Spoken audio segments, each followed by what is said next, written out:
एक बार फिर से हम हाजिर हैं क्या कहता है इस्लाम के साथ। और हमारे तमाम दर्शकों से माफी कि कोई लंबे अरसे तक हम शो लेकर नहीं आ रहे थे, लेकिन एक बार फिर से हम नए मुद्दे नए सवालात के साथ अपने शो के साथ वापसी कर रहे हैं। मैं हूं आपकी होस्ट पिनाज और हम आज जिस मुद्दे पर बात करने जा रहे हैं उस मुद्दे ने एक बार फिर से बहस छोड़ दी है कि इस्लाम दूसरे धर्म के लोगों को लेकर क्या सोच रखता है। क्योंकि एक मौलाना साहब जो हैं वो हिंदुओं को लेकर, दूसरे धर्म के लोगों को लेकर जिस तरह के बयान कह रहे हैं, क्या इस्लाम भी काफिरों को यानी कि दूसरे धर्म के लोगों को, हिंदुओं को, सिख ईसाई दूसरे धर्म के लोगों को लेकर यही सोच रखने की सीख देता है? आज इसी सवाल को हम उठाएंगे।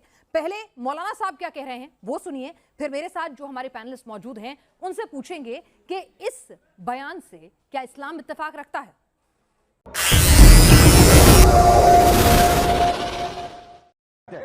आपने फरमाया अगर काफिरों से ताल्लुक जरूरी भी है ना तो बस इतना ही है जैसे लैट्रीन के अंदर जाना मजबूरी है। हाँ जी, लैट्रीन के साथ जितना ताल्लुकबंदी की मजबूरी है उसके बगैर गुजारा नहीं। तो आपने फरमाया अगर जिंदगी में मुसलमानों को काफिरों से ताल्लुक रखना भी पड़े तो इस नीयत से रखे जैसे लैट्रीन के बगैर गुजारा नहीं है। लेकिन वहां जाकर कोई कस्तूरी सूंघता नहीं है, वहां जाकर लैट्रीन के फजाइल नहीं बयान करता। आज तू क्या देखा तूने हिंदुओं में और तू कहता है कि जनाब जी हिंदू भी जनाब। सुना आपने हिंदुओं को लेकर क्या सोच है मौलाना साहब की। वो कह रहे हैं कि इस्लाम में जो काफिर हैं, जो हिंदू हैं, उनके लिए क्या बताया गया है कि उनकी इज्जत क्या होनी चाहिए। ठीक है भाई, वो समाज में रहेंगे बट उनको एक पॉटी, एक मल, एक शिट के साथ ज्यादा उनको तरजीह नहीं देनी चाहिए। कोई शौच को सूंघता नहीं, देखता नहीं, बस उससे ज्यादा उनकी हैसियत नहीं होनी चाहिए। क्या वाकई इस्लाम भी यही सोच रखता है हिंदुओं को लेकर, काफिरों को लेकर? हमारे साथ हाजी साहब इस वक्त जुड़ चुके हैं, इस्लामिक स्कॉलर हैं। हाजिक खान साहब हमारे साथ हैं और एक्स मुस्लिम समीर हमारे साथ हैं। हाजिक खान साहब, आपने इन मौलाना का बयान आजकल काफ़ी वायरल हो रहा है, ये सुना आपने। क्या इस्लाम भी हिंदुओं के लिए, सिख ईसाई के लिए या जैनियों के लिए या दूसरे धर्म के जो लोग हैं उनके लिए क्या यही सोच रखता है? देखिए पिनाज जी, बात यह है कि इस्लाम मज़हब इंसानियत की बात करता है। इस्लाम मज़हब एकता की बात करता है। इस्लाम मज़हब भाईचारे की बात करता है। इसलिए करता है कि रसूलुल्लाह सल्लल्लाहु अलैहि वसल्लम ने यहूदियों से उधार भी लिया, मामलात भी किए, लेन देन भी किया और आप उनके घर खाना खाने भी गए। तो मौलाना साहब जो कह रहे हैं वो मौलाना साहब का अपना जवाब वो देंगे, लेकिन इस्लाम ये कहता है कि तुम्हारा पड़ोसी अगर कोई हिंदू है, मुसलमान है, सिख है, ईसाई है, किसी मज़हब का है और वो परेशान है और भूखा है और तुम पेट भर के खा रहे हो, तो रसूलुल्लाह सल्लल्लाहु अलैहि वसल्लम ने फरमाया कि वो शख्स मोमिन नहीं जिसका पड़ोसी उससे अमान में ना हो।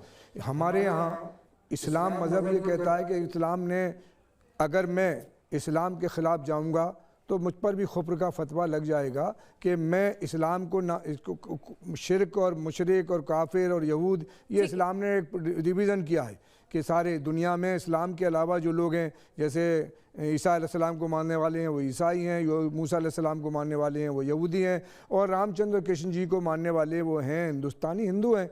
मौलाना शफ़ी साहब रहमतुल्लाह अलैह पाकिस्तान के एक बड़े राइटर हैं।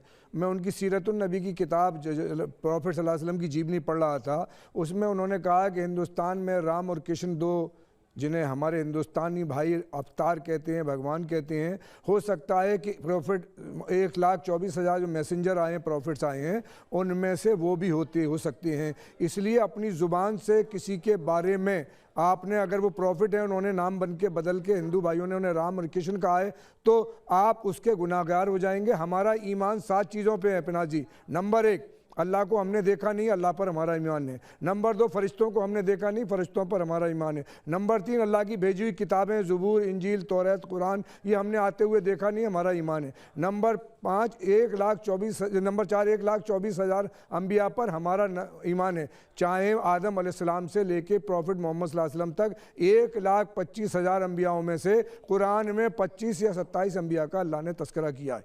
नंबर 2 बात ये कि हमारे अच्छी बुरी तकदीर पर, क़यामत के दिन पर और दोबारा ज़िंदा होने पर, अगर इन 7 चीज़ों पर इंसान का ईमान नहीं, वो मुसलमान में भी नहीं। मैं अगर इन 7 चीज़ों से दूर भागूं तो मैं ईमान से खारिज हो जाऊंगा। इस्लाम भाईचारे का इस्लाम की परिभाषा आपने बताई। आपने कहा कि मौलाना हिंदुओं को लेकर जो कह रहे हैं कि वो शौच के बराबर हैं, मलमूत्र के बराबर हैं, उनको देखो भी मत, वो बस उतने ही जरूरी हैं। मैडम उसको हमने कहीं पढ़ा नहीं, इसलिए हम उनकी कोई तायद नहीं कर सकते। वो कहां से कह रहे, जवाब दें। आपकी राय है, काफिरों को लेकर, हिंदुओं को लेकर मौलाना ने अपनी राय रखी थी, जिससे आप कह रहे हैं कि वो इस्लाम से इत्तेफाक नहीं रखती है। ये नहीं, मैंने पढ़ा भी नहीं मैडम, कभी भी कोई ऐसी चीज देखी नहीं जिसमें रसूलुल्लाह सल्लल्लाहु अलैहि वसल्लम ने मानवता के खिलाफ, हदीसों में ऐसा कहीं नहीं लिखा गया है कि दूसरे धर्म के लोगों को इतना गंदी तरह से आप सोचें या ट्रीट करें। मैडम हमारे साथ एक्स मुस्लिम समीर भी हैं। एक बात कह दूं मैडम कि रसूलुल्लाह सल्लल्लाहु अलैहि वसल्लम एक रास्ते से गुजरते थे और रसूलुल्लाह सल्लल्लाहु अलैहि वसल्लम पे एक औरत कूड़ा डाला करती थी, और एक दिन कूड़ा नहीं डला तो आपने लोगों से पूछा कि आज कूड़ा क्यों नहीं डला, तो लोगों ने क्या कहा वो बीमार है, तो आप उसकी इयादत करने गए और उसकी तीमारदारी करी, उसके बाद हाल चाल पूछा, उसकी जाके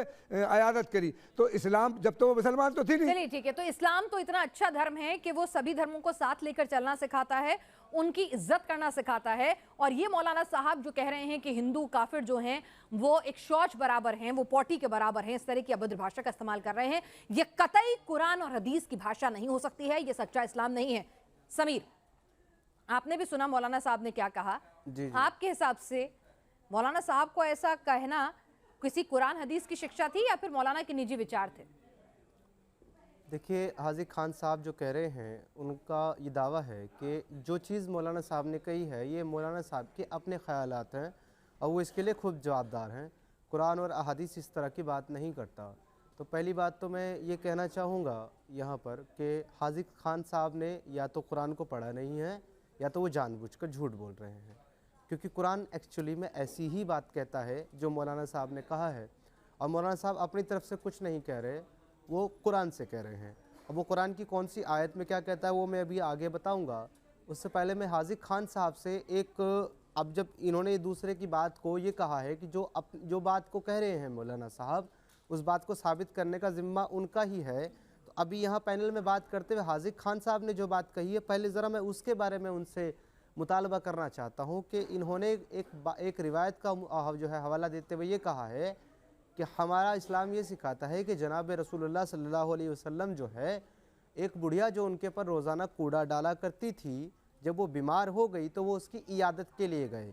तो पहले तो हाजी खान साहब से मैं फिर से मुतालबा करता हूँ एक बार, जैसा कि मैं पिछले 4 साल से करता आ रहा हूँ, कि हाजी खान साहब मुझे इस हदीस का ज़रूर रेफरेंस पेश करें कि ये कौन सी किताब में, कौन सी जगह पर, कितने नंबर की हदीस है, किससे ये रावी है, इसका मतन क्या है और इसके जो भी है टेक्स्ट वो कहाँ मौजूद है। मैंने आज तक दुनिया की किसी भी सियासत्ता की किताब में ये हदीस कभी भी नहीं पाई। पिछले 4 साल से खोज रहा हूँ, आज तक नहीं मिली। ठीक है, देखिए ये पेश कर दें। बात ये है, दूसरी बात ये हाजिर है, खान साहब आप ये बताइए, आप अपनी रिसर्च करिए हाजिर खान साहब, लेकिन समीर मैं आपसे पूछना चाह रही हूँ, क्या कुरान और हदीसों में हिंदुओं को लेकर, काफिरों को लेकर क्या इस तरह की बातें कही गई हैं? उसी पर आ रहा हूँ मैं। घटिया बातें कही गई हैं? देखिए, किताब के अंदर जो है एक सूरा है स्पेसिफिक, सूरह अत-तौबा, जो कि अक्सर जो है लोगों के बातचीत में विवादों में रहती है, क्योंकि इसके ऊपर पूरी कुरान की जितनी भी सूरा शुरू होती है सबके ऊपर बिस्मिल्लाहिर्रहमानिर्रहीम आता है, यानी कि अल्लाह बड़ा रहमान और रहीम है।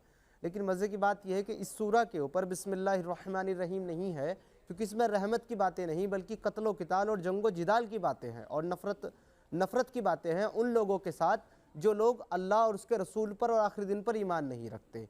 तो इसी की एक आयत आती है 28, मैं पढ़ देता हूँ, शायद हाजी खान साहब ने पढ़ी हो लेकिन ट्रांसलेशन ना पढ़ी हो, क्योंकि हम लोग तो हिंदी लोग हैं, अरबी लोग तो है नहीं, जब तक ट्रांसलेशन नहीं पढ़े याद नहीं आता। तो मैं इनकी याद दिहानी के लिए पढ़ लेता हूँ। ये क्या कहती है, या अय्युहल्लज़ीना आमनू इन्नमा मुशरिकीन नजसा, मुशरिकीन जो है, काफिर जो है, वो ए ईमान वालो याद रखो, काफिर और मुशरिकीन जो है वो नजस हैं। नजस मीन फिल्ती हैं, पोटी हैं, अनक्लीन है। ये तो कुरान की आयत बता रही है। नहीं, तो पॉटी मतलब ये अनक्लीन पॉटी मलमूत्र के बराबर, ये कुरान की आयत में कहा है। नजासत का जो लफ्ज इस्तेमाल किया जाए, नजस जो है वो नजासत का रूट वर्ड है। मैं आपको बता रहा हूँ, नजस जो है वो नजासत का रूट वर्ड है, और नजासत जो है वो उर्दू जबान के अंदर पोटी को ही कहते हैं। हाजिर खान साहब ये तो आयत भी पढ़ के सुना रहे हैं जहाँ पर काफिरों को पॉटी शिट के बराबर कहा गया है, मलमूत्र के बराबर दर्जा दिया गया है। देखिए समीर साहब जो है ना, ये गलत आयत पढ़ रहे हैं या गलत तर्जुमा कर रहे हैं? नहीं, मैंने भी शायद का तर्जुमा पढ़ा है, मैं इसे भी बता रहा हूँ। ये जो समीर साहब हैं ये बागी वक्त हैं, ये दीन से बागी हैं, मुर्तिद हैं, और मुर्तिद के वो बात कुरान ने शुरू में कह दिया, पहले पारे में कह दिया है सूरह बकरा में कि ये कुरान लोगों के लिए हिदायत भी है और लोगों के लिए गुमराह करने का भी। तो जिस आदमी ने गुमराही तलब कर ली, शैतान से बड़ा दुनिया में ना तो कोई आलिम है, ना कोई हाफिज है, ना कुछ है। कुरान शैतान जो है अल्लाह का सबसे चहीता लोगों में था, फरिश्तों का उस्ताद था। लेकिन जब अल्लाह ने हजरत आदम अलैहिस्सलाम को सजदे के लिए कहा और उसने सजदा नहीं किया तो उसके बाद शैतान का समीर ने क्योंकि बागी होने का फैसला कर लिया तो ये शैतान है। लेकिन जो तर्जुमा ये कर रहे हैं उसका सही तर्जुमा आप कर देंगे, क्योंकि बहुत सारे लोग जो हैं वो तो समीर की बात, समीर ने क्योंकि बाकायदा रेफरेंस दिया है। इनकी जवाब देगी, उसका तर्जुमा ये है कि ईमान और कुफ्र दो चीजें हैं। अल्लाह ने जब ईमान की दावत दी, या अय्युहल्लज़ीना आमनू उदखुलू फिस्सिल्म काफ़ा वला तत्तबऊ खुतबाति शैतान इन्नहु लकुम अदुव्वुम मुबीन।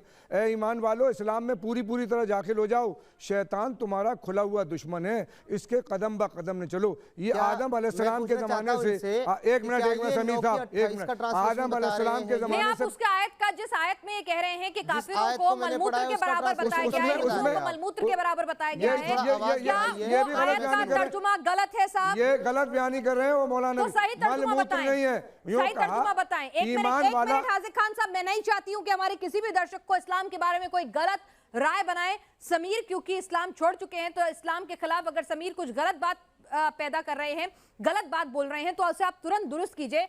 आप कौन सी आयत का रेफरेंस दे रहे हैं, फिर मैं हाजिर खान साहब से तर्जुमा लूंगी। बताइए समीर, एक बार फिर से पढ़िए। हाजिर खान साहब, सूरह तौबा की आयत का ये तर्जुमा कर रहे हैं। फिर से एक बार पढ़ देता हूं, क्योंकि इन्होंने जो है शायद कोई और आयत समझी है। मैंने ये आयत पढ़ी है सूरह अत-तौबा की आयत नंबर 28, या अय्युहल्लज़ीना, ए ईमान वालो, या अय्युहल्लज़ीना आमनू, ए वो लोग जो ईमान लाए, इन्नमल मुशरिकून नजसुन, मुशरिकीन काफिर जो है वो नजस हैं, फला युकर्रबुल मस्जिदिल हराम बादा शान नज़ूल क्या है? इसका शान नज़ूल क्या है सर? समीर साहब, शान नज़ूल बताओ इसका। आयत को समझने के लिए आप बीच में हाय हाय ना करें, इससे साबित होता है कि आप कितना इनसिक्योर फील कर रहे हैं। इससे मालूम होता है कि आप कितना डरे हुए हैं। कोई नहीं डर रहा भाई, इस्लाम का। हाँ, तो आप सुन लीजिए, और कोई सुन लीजिए। और ये मैं अपने पास से नहीं पढ़ रहा हूँ, ये आपके अपने तर्जुमानों ने लिखा है, मेरी ट्रांसलेशन नहीं है। ये आपके जूनागढ़ी जलंधरी, ये जो है मेरे ट्रांसलेटर नहीं है, आपके अपने हैं जिनको आप पढ़ते हैं। ये लिखता है, ए ईमान वालो, बेशक नापाक नजस सुन लिया मैंने, वो इस साल के बाद मस्जिद हराम के पास भी ना पहुंचने पाए। अगर तुम्हें मुफलिसी का खौफ हो तो अल्लाह तुम्हें दौलतमंद कर देगा अपने फजल से, और अगर चाहे अल्लाह इल्म व हिकमत वाला है। इसके अंदर साफ कह दिया कि गैर मुस्लिमों को जो नापाक है, जो फिल्ती हैं, जो मुशरिकीन है, वो काफिर हैं, उनको अपनी पाक जगहों पर भी आने मत दो, क्योंकि वो नापाक हैं, नजस हैं। फिर एक बार पढ़ता हूँ, या अय्युहल्लज़ीना आमनू इन्नमा मुशरिकून नजस। आप ट्रांसलेशन बताएं इसकी क्या? देखिए समीर साहब, इसका शान नुज़ूल क्या है वो भी देखना पड़ेगा। शान नुज़ूल पे बाद बात करेंगे, पहले ट्रांसलेशन हर आयत ऐसी नहीं आई।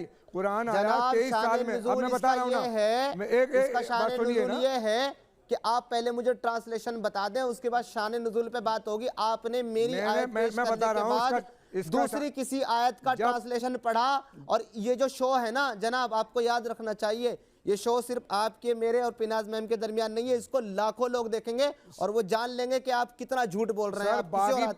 बागी कितनी अच्छी बात कह दे इस्लाम का, और मुर्तिद आदमी कितनी अच्छी बात कह दे बाबू इस्लाम की, वो इस्लामी बात नहीं होगी, क्योंकि उसके अंदर जो आदमी बागी हो गया, इस्लाम से मुर्तिद हो गया, उसकी बात को सच दुनिया का कोई भी आदमी नहीं। सुन लो अपने दूसरी बात के कुरान पढ़ने से क्या कुरान का मैसेज बदल जाएगा या कुरान बदल जाएगा? नहीं बदलेगा, लेकिन उसका शान नुज़ूल मैसेज पूछ रहा हूं मैं आपको, अब सुनिए तर्जुमा। उसका तर्जुमा ये है कि बैतुल्लाह में 4 महीने तक अल्लाह ने गैर मुस्लिमों को इजाजत दी कि 4 महीने तक इनको रहने दो, और उसके बाद बैतुल्लाह के अंदर क़यामत तक, चाहे वो मुसलमान नजिस हो, नापाक मैं हूँ, मुझ पर गुस्ल वाजिब है, तो मैं बैतुल्लाह तो बहुत दूर की बात नहीं, मस्जिद में भी नहीं जा सकता। हजरत यहाँ पर सिर्फ नजस की बात नहीं की जा रही है। मैं नजस हो गया, मुझ पर गुस्ल वाजिब हो गया। अरे यहाँ पर मुशरिकीन की शर्त है, मुशरिकीन के लिए तो पाक कर दिया। इसकी ही आयत नंबर 29 पढ़ लेंगे, जब अगली आपको पता चल जाएगा मुशरिकीन कौन है। इसमें लिखा हुआ है, कातिलुल लज़ीना ला युमिनूना बिल्लाहि वला बिल यौमिल आखिर वला युहर्रिमूना मा हर्रमल्लाहु व रसूलुहु वला यदीनूना लद्दीनल हक़्क़ि मिनल्लज़ीना ऊतुल किताब हत्ता यूतुल जिज़्यति अन यदि वहुम सागिरून, यानी कि ए लोगों, उन लोगों से तुम लड़ाई करो जो लोग अल्लाह और क़यामत के दिन पर ईमान नहीं रखते और जो अल्लाह और उसके रसूल के हराम की हुई शय को हराम नहीं ठहराते। यानी कि रसूलुल्लाह ने कहा शराब पीना हराम है, तो अगर कोई शराब पिए तो वो उसको हराम नहीं ठहरा रहा है। रसूलुल्लाह ने कहा कि ज़िना करना हराम है, अगर वो ज़िना कर रहा है तो वो हराम नहीं ठहरा रहा है। रसूलुल्लाह ने कहा कि एडॉप्शन नहीं करना चाहिए आपको, आप किसी को गोद नहीं ले सकते, अगर कोई गोद ले रहा है तो वो उनकी जो तालीम उनको नहीं मान रहा है। अल्लाह ने कहा है कि दूसरे मजहबों की दूसरे बुतों की आइडल की वर्शिप मत करो, पूजा मत करो, अगर वो कोई ऐसा कर रहा है तो वो उसकी तालीम को नहीं मान रहा है। तो ऐसे जो भी लोग हैं उनके साथ जो अल्लाह और उसके रसूल की हराम करदा चीज़ों को हराम नहीं ठहराते हैं उनके साथ जंग लड़ो, और जो क़यामत के दिन पर यकीन नहीं रखते उनके साथ जंग लड़ो। और इसके अलावा जो दीन हक को कबूल नहीं करते, यानी दीन हक यानी कि इस्लाम को कबूल नहीं करते, उन लोगों में से भी जिन्हें किताब दी गई, यानी कि नसारा और जो आपके यहूदी और क्रिश्चियन जो हैं यहूद और नसारा, उन लोगों से भी, और उन लोगों से जिज़्या लेने का भी हुक्म है इस आयत के अंदर, यहाँ तक कि वो जलील और ख्वार होकर अपने हाथ से हाज़िर खान साहब, जो समीर तर्जुमा करके और जो समीर रेफरेंस दे रहे हैं, मैडम ये क्या ये सच है? अगर ये सच है तो वाकई में क्या कुरान यूनिवर्सिटी से नहीं बता रहा मैडम, मैं पढ़ा हुआ हूँ और देख के नहीं बता रहा, ये व्हाट्सएप यूनिवर्सिटी से बता रहे हैं। यानी ये गलत, एक मिनट सुनिए हाज़िर खान साहब, ये गलत कुरान हदीस कोट कर रहे हैं, ये गलत तर्जुमा कर रहे हैं, क्या गलती है बताइए, ताकि कोई ये ना सोचे कि इस्लाम के मुताबिक हिंदू जो हैं उनकी औकात मलमूत्र जितनी है, पॉटी जितनी है, शिट जितनी है। वो तो मैंने बता दिया मैडम। बात यह है, जब फतेह मक्का हुआ तो अल्लाह के रसूल सल्लल्लाहु अलैहि वसल्लम ने आम ऐलान कर दिया कि जो बैतुल्लाह में छुप जाए उसको माफ़ी, जो अपने घर में छुप जाए वो उसको माफ़ी, जो अबू सुफियान के यहाँ छुप जाए उसको माफ़ी। अब जब बैतुल्लाह फतह हो गया और काबे से सारे बुत निकाल दिए गए तो अब अल्लाह ताला ने फरमान फरमा दिया कि अब यहाँ पर ये अमन का शहर है, यहाँ अल्लाह की इबादत के अलावा कोई वो लोग नहीं रहेंगे जो ईमान नहीं ला रहे, उसमें चाहे वो प्रॉफिट सल्लल्लाहु अलैहि वसल्लम के चचा हों, उनके घर वाले हों, उनके रिश्तेदार हों या अरब का और कोई लोग हो। एक प्रोटोकॉल इस्लाम ने दे दिया कि अब 4 और जिनसे मुआहदा है 4 महीने इसलिए दे गए, ये तर्जुमा जो कर रहे हो उसमें 4 महीने इसलिए दे गए कि 4 महीने में उन लोग अगर हमारी उनकी मुसलमानों की एक्टिविटीज़ देख के इस्लाम में आते हैं तो रहने दो, और नहीं तो इनको फिर मक्का खाली। एक प्रोटोकॉल कायम कर दिया, जैसे हम हिंदुस्तान के मिलिट्री इलाके में नहीं जा सकते, मिलिट्री इलाके मैंने आपकी बात सारी मान ली कि मक्का में वो नहीं जा सकते काफिर या दूसरे धर्म के लोग, वो तमाम चीजें मैंने मान ली। मैं आपसे ये पूछ रही हूँ कि क्या आप फिर से सुनिए, एक मौलाना साहब ने एक बयान दिया, मैं उसकी कोई तायद नहीं करूंगा, मैंने पढ़ा नहीं, उसे देखा नहीं, मैं इस्लाम ने ऐसा कोई मुझे देखा नहीं, तो मैं उसकी तायद कैसे कर दूंगा मैडम? उसको तो मैं कुछ भी नहीं कहूंगा, वो मौलाना जवाब देगा। जो समीर पढ़ के सुना रहे हैं, जो रेफरेंस, क्या वो झूठा है, वो गलत मैंने ना इसको ये सुना रहे कुरान की बात, मैं इसको झूठ, इनका समझने का तरीका, कुरान को समझना और कुरान को वो ईमान पर ईमान की बात को वही समझेगा जो समीर ने बोला। आपके हिसाब से उसका क्या तर्जुमा है वो भी समझा दीजिए, ताकि हमारे दर्शकों को समीर का और आपका दोनों का तर्जुमा पता चले। मैंने कहा इसका तर्जुमा ट्रांसलेशन आप कर दें पहली आयत का। सर समीर साहब आप बैठे हुए व्हाट्सएप पे लाके, मैं नहीं लाया, मोबाइल पे नहीं लेके आया, मैंने जितना पढ़ा सूरह तौबा की आयत को पढ़ा है और सूरह तौबा के तर्जुमे को पढ़ा है, उसमें अल्लाह ताला ने 4 महीने प्रोटोकॉल कर दिया। अब मैंने आपको सुना, अब आप सुन लीजिए, अब आप गलत कर रहे हैं, आप मुझ पर इल्जामात लगा रहे हैं कि मैं व्हाट्सएप यूनिवर्सिटी से आता हूं। मैं व्हाट्सएप यूनिवर्सिटी का तर्जुमा नहीं पढ़ रहा हूं, मैं द नोबल कुरान आपकी अपनी सऊदी अरब से ऑथेंटिकेटेड वेबसाइट जिसको आपकी सऊदी गवर्नमेंट हैंडल करती है, उसको आप गलत अंदाज से पेश कर रहे हैं, गलत समझ रहे हैं, अंदाज भी गलत है वहां पर आपके जूनागढ़ी जी का तर्जुमा है, प्रोटोकॉल इस्लाम का, इंटरनेशनल का अल्लाह का हुक्म है, वहां आपके डॉक्टर इस्लाम अहमद का तर्जुमा है, मैं अगर गंदा हूं तो मैं बैतुल्लाह में नहीं जाना, नहीं पढ़ रहा हूं। और अभी आपने जो बात करी है, मैंने ये जो आपको बताई आयत 9 की 28, इसके बारे में आप मुशरिकून नजस का जो लफ्ज आया है उसका ट्रांसलेशन ईमान और कुफ्र में नजासत का फर्क है। मुशरिकून नजस का मतलब क्या होता है जनाब, मुझे ये बता दें। आपने व्हाट्सएप यूनिवर्सिटी से पढ़ लिया, मैंने शान नुज़ूल नहीं पढ़ा। ईमान और कुफ्र पे फिर कभी बात हो जाएगी, आप मुझे मुशरिकून नजस का ट्रांसलेशन आप बता दें क्या होता है। सर नजिस वो आदमी ईमान के हाथ में, जिसके हाथ में ईमान नहीं, नॉट रेडी टू आंसर। देखिए 2 तरह का ईमान है, ईमान को मानने वाला मुसलमान, ईमान को नहीं मानने वाला बिकॉज ये जानते हैं कि इसका ट्रांसलेशन जो है वो यही होता है, तो ये तर्जुमा कर ही नहीं सकते। नहीं, मैं एक और तकलीफ दे देता हूँ आपको हाजी खान साहब, हमारी बहन को शायद हमारी बहन ने एक मिनट समीर साहब, यो आदमी रसूलुल्लाह सल्लल्लाहु अलैहि वसल्लम के अबू लहब की तरह का दीन की मुखालफत करेगा। समीर साहब दीन की मुखालफत करेगा कोई भी, मैं करूं आप करूं, उनका हश्र अबू लहब के जैसा होगा। सुन लीजिए, आप सुन लीजिए, अबू लहब के हश्र में शिरकत करनी है। और मेरी बहन को शायद एक बयान सुना उन्होंने, उनको पता नहीं था कि वो इतना ही कहता है क्या। मैं मजीद और बता देता हूं कि और क्या कहता है काफिरों को चौपाई भी कहता है, आपने जानवर भी कहता है, अपने अंदर डालने का। अब देखिए 25-44 में क्या लिखा है, सूरह फुरकान आयत नंबर 44 में क्या कह रहा है आपका पाक किताब, इसको भी सुन लें। इसमें कह रहा है, क्या आप इस ख्याल में हैं कि इनमें से अक्सर सुनते हैं या समझते हैं, ये तो निरे चौपाए जैसे हैं, यानी कि जानवर हैं, बल्कि इनसे भी ज्यादा भटके और गिरे हुए हैं, जानवरों से भी ज्यादा बदतर हैं वो लोग जो काफिर हैं। मेरी बहन ने सिर्फ एक ही बयान सुना, मैं आपको इस किताब के अंदर से इतनी प्यारी प्यारी बातें बता सकता हूं जो काफिरों के बारे में लिखी है। और आप ये जो व्हाट्सएप यूनिवर्सिटी करके लोगों का बेवकूफ बना रहे हैं ना, आप अपने को बेवकूफ बना रहे हैं, लोगों को नहीं बना रहे। 18 साल इस्लाम को पढ़ा है, मैंने 18 साल इस्लाम की नबी की बात का आप अपनी आंख पर खराब कर रहे हैं। आप अपने लानत का खौफ डालने से अलावा कुछ नहीं कर। मुसलमान इस्लाम का कुछ बिगड़ना, इस्लाम की बुलंदी आसमान के सितारों और चांदों से बुलंद है, और कुरान की बुलंदी आसमान से बुलंद है। लाने वाले भेजने वाले रब्बुल आलमीन, लाने वाले सादिकुल अमीन, और जिन पे आया वो महबूब रब्बुल आलमीन। कायनात के सिलेक्टेड। पर काफिरों के लिए क्या मैसेज है इस आपकी हमारे वाली किताब के अंदर? काफिरों के लिए, जैसे मुर्तदीन के लिए क्या मैसेज है इस किताब के अंदर? मन बद्दला दीनहु फक्तुलू, जो अपना मजहब छोड़ दे उसको कत्ल कर दो। मन शब्बा नबिय्यन फक्तुलू, जो नबी की शान में गुस्ताखी करे उसको कत्ल कर दो।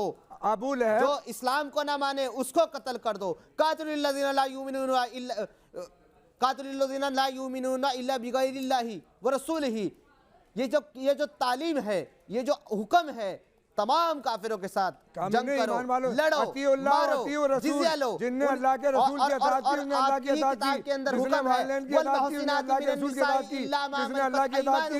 अब तो नहीं पढ़ रहा व्हाट्सएप यूनिवर्सिटी से, अब तो नहीं पढ़ रहा व्हाट्सएप यूनिवर्सिटी की किताब के अंदर सूरह अन-निसा जो आदमी समीर साहब मुर्तिद हो गया, वो कीड़े निकालने के अलावा कुछ नहीं कर सकता।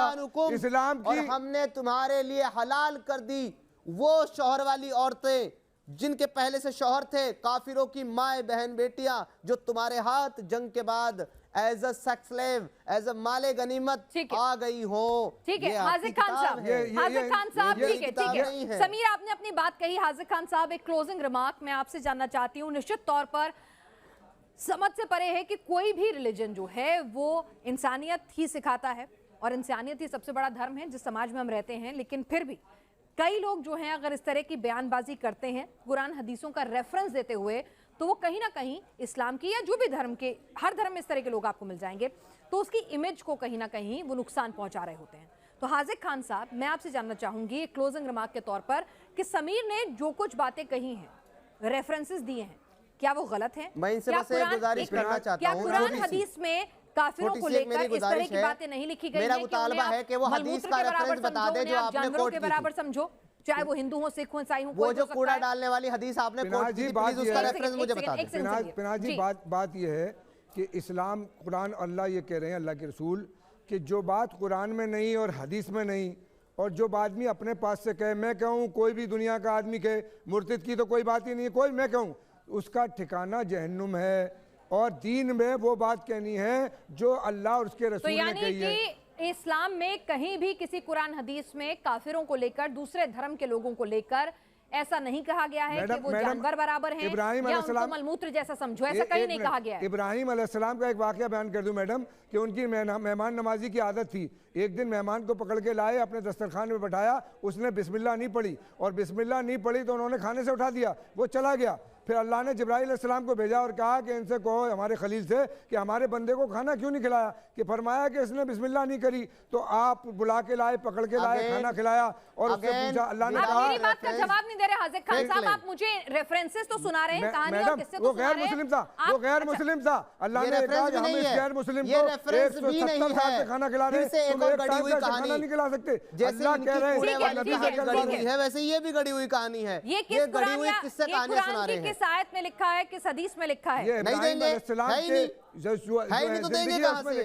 इनको क्या इस्लाम कोई थोड़ी पढ़ा इन्होंने, इन्होंने तो नेगेटिव चीजें बताइए ना कौन सी आयत में। ठीक है समीर, आप सवाल पूछा कौन सी आयत में है, बताइए ना। छोड़ चुके हैं, बताइए। ठीक है समीर, आप दीन को छोड़ चुके हैं, आपको उसमें खामियां ही खामियां नजर आती हैं। हाजिक खान साहब जो है वो दीन को प्रैक्टिस कर रहे हैं, वो उसकी पॉजिटिव साइड दे रहे हैं। देखना, देखिए वसीम रिजवी का हशर हुआ, जो दीन में से कुरान में से आयतें निकलवा रहे थे, ऐसा ही इनका हशर भी होगा। ये आप भी खबर रहेंगी और हम भी खबर रहेंगे। चलिए ठीक है, तो यहाँ पर हाजिक खान साहब कह रहे हैं कि ये बिल्कुल गलत है, ऐसा कहीं नहीं लिखा गया, ऐसा कहीं नहीं कहा गया है, मौलाना की निजी राय हो सकती है, वो बता रहे हैं, वो किस्से कहानियां, वो रेफरेंसेस दे रहे हैं हाजिक खान साहब, जहां पर गैर मुस्लिमों को खुद पैगंबर साहब एक अतिथि की तरह से पूछते थे, प्यार करते थे, खाना खिलाते थे। समीर के अपने रेफरेंसेस हैं, लेकिन मैं आपसे यही कहूंगी अपने तमाम दर्शकों से कि ये इन दोनों पैनलिस्ट की निजी राय है। आप लोग तमाम अपने रेफरेंसेस पढ़िए, कुरान हदीसें पढ़िए, उनकी इंटरप्रिटेशन पढ़िए, स्कॉलर से बातचीत कीजिए और उसके बाद हर मुद्दे पर अपनी राय कायम करें। हमारे लिए आज के शो क्या कहता है इस्लाम में इतना ही, दीजिए इजाजत।